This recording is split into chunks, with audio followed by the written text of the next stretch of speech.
मैं बार बार इस बात को कहता हूं कि भारतीय जनता पार्टी अपनी मानसिकता से, अपनी विचारधारा से, अपने कर्मों से पिछड़ों, दलितों और शोषितों की विरोधी है। और आज जो हाईकोर्ट का फैसला नगर निकाय के चुनाव के संबंध में आया है, इससे एक बार फिर साबित हुआ है कि भारतीय जनता पार्टी पिछड़ों के खिलाफ है, पिछड़ों के आरक्षण के खिलाफ है, पिछड़ों को उनका हक देने के खिलाफ है। अब इस नगर पार्टी के लिए, मोदी जी के लिए, केशव मौर्य के लिए, आदित्यनाथ जी के लिए ये साफ संकेत नहीं देती कि आपकी पार्टी और आपके नेता और आप लोग वास्तव में पिछड़ा विरोधी हो। अगर जरा सी भी आप में शर्म है तो सामने आइए और कहिए कि जो ओबीसी का आरक्षण है वो सही रूप में लागू किया जाएगा, और जब तक ओबीसी का, पिछड़ों का सही हक नहीं मिल जाता, सर्वे कराकर सही आरक्षण की व्यवस्था लागू नहीं हो जाती, तब तक चुनाव नहीं कराया जाएगा। और जो दोस्तों, मैं अख्तर हुसैन हूं और आप हैं इस वक्त मेरे साथ न्यूज दिल से भारत।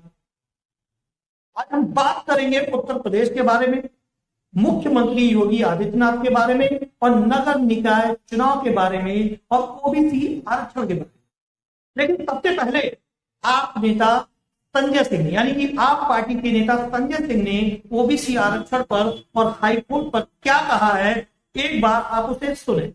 मैं बार बार इस बात को कहता हूं कि भारतीय जनता पार्टी अपनी मानसिकता से, अपनी विचारधारा से, अपने कर्मों से पिछड़ों, दलितों और शोषितों की विरोधी है। और आज जो हाईकोर्ट का फैसला नगर निकाय के चुनाव के संबंध में आया है, इससे एक बार फिर साबित हुआ है कि भारतीय जनता पार्टी पिछड़ों के खिलाफ है, पिछड़ों के आरक्षण के खिलाफ है, पिछड़ों को उनका हक देने के खिलाफ है। अब इस नगर निकाय के चुनाव में संवैधानिक प्रक्रियाओं का पालन करके आयोग बनाकर, सर्वे कराकर आरक्षण लागू करना था। लेकिन जानबूझकर आदित्यनाथ जी की सरकार ने, भारतीय जनता पार्टी की सरकार ने ऐसा गड़बड़ आरक्षण किया कि हाई कोर्ट ने इनके नोटिफिकेशन को रद्द कर दिया। हाई कोर्ट ने इनके आरक्षण को रद्द कर दिया और ये कह दिया कि आप अगर प्रक्रियाओं का पालन करते हैं तो आरक्षण में ओबीसी को उनका हक मिलेगा। अगर आपने बगैर प्रक्रिया का पालन किए आरक्षण की व्यवस्था लागू की तो बिना आरक्षण के आप चुनाव करा। इसका मतलब उत्तर प्रदेश का नगर निकाय का चुनाव बगैर ओबीसी आरक्षण के होगा। क्या ये बात भारतीय जनता पार्टी के लिए, मोदी जी के लिए, केशव मौर्य के लिए, आदित्यनाथ जी के लिए ये साफ संकेत नहीं देती कि आपकी पार्टी और आपके नेता और आप लोग वास्तव में पिछड़ा विरोधी हो? अगर जरा सी भी आप में शर्म है तो सामने आइए और कहिए कि जो ओबीसी का आरक्षण है वो सही रूप में लागू किया जाएगा, और जब तक ओबीसी का, पिछड़ों का सही हक नहीं मिल जाता, सर्वे कराकर सही आरक्षण की व्यवस्था लागू नहीं हो जाती, तब तक चुनाव नहीं कराया जाएगा। और जो अधिकारी इसके लिए जिम्मेदार है, सरकार में बैठे हुए जो लोग इसके लिए जिम्मेदार हैं, उनके खिलाफ कार्रवाई होनी चाहिए, क्योंकि ये मैं साफ तौर पर कह रहा हूं जानबूझकर किया गया कार्य है। भारतीय जनता पार्टी की पिछड़ा विरोधी मानसिकता को ये दर्शाता है। अगर बगैर ओबीसी आरक्षण के चुनाव में जाने की कोशिश भारतीय जनता पार्टी ने की तो आम आदमी पार्टी सड़कों पर इसका पुरजोर विरोध करेगी। हम इसके खिलाफ सड़कों पर आंदोलन करेंगे। सुना आप लोगों ने, उन्होंने कहा कि भारतीय जनता पार्टी, नरेंद्र मोदी, योगी आदित्यनाथ ये ओबीसी और एससी एसटी आरक्षण के विरोधी हैं, उसके खिलाफ हैं। इनको मौका मिले तो ये उसको भी खत्म कर देंगे।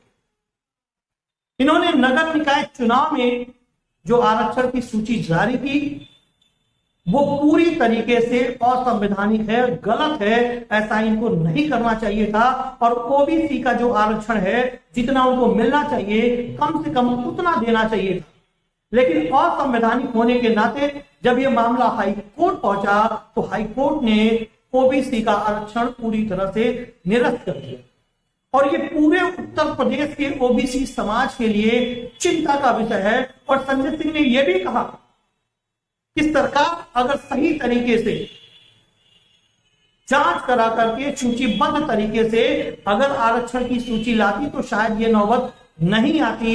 लेकिन सरकार की मंशा, यानी कि भारतीय जनता पार्टी और योगी आदित्यनाथ की मंशा ओबीसी का आरक्षण खत्म करने की है। और आज इन्होंने ओबीसी का आरक्षण खत्म kiya है, कल एससी एसटी का करेंगे, क्योंकि ये आरक्षण विरोधी सरकार है और पूरी तरीके से आरक्षण का पुरजोर विरोध करती है।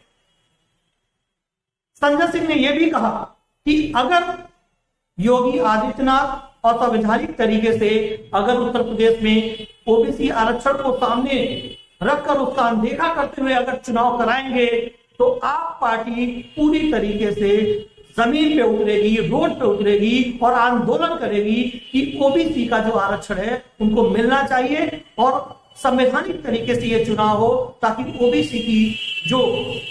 ओबीसी का जो आरक्षण है वो किसी भी तरह से खत्म होने ना पाए।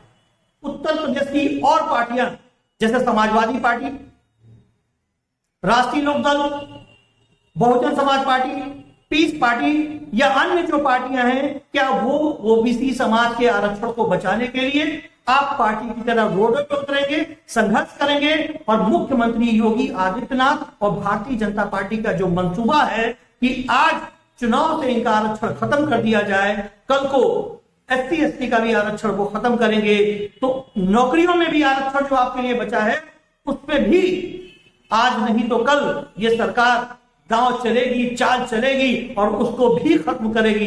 इसलिए मुझे लगता है कि ओबीसी नेता हो या ओबीसी आवाम हो, हर व्यक्ति को जागना चाहिए, जागरूक होना चाहिए और संवैधानिक रूप से जो आपका अधिकार है, जो आपका हक है, उसके लिए संघर्ष करना चाहिए, ताकि सरकारों को ये न लगे कि हम जो करें वो सही है, वही सही है, बाकी चीजें गलत है, तो गलत का विरोध करें और ओबीसी आरक्षण को बचाने के लिए ओबीसी वर्ग के लोग, ओबीसी नेता सभी लोग रोड पे उतरे और संघर्ष करें। न्यूज दिल से भारत सच्ची और अच्छी खबरें आप तक पहुंचाता रहेगा। बस एक निवेदन है आपसे कि आप हमारे चैनल को सब्सक्राइब करें, लाइक करें और बेल आइकन को दबाएं ताकि सच्ची और अच्छी खबरें आप तक पहुंचे। एक भारत नेक भारत, जय हिंद, जय भारत।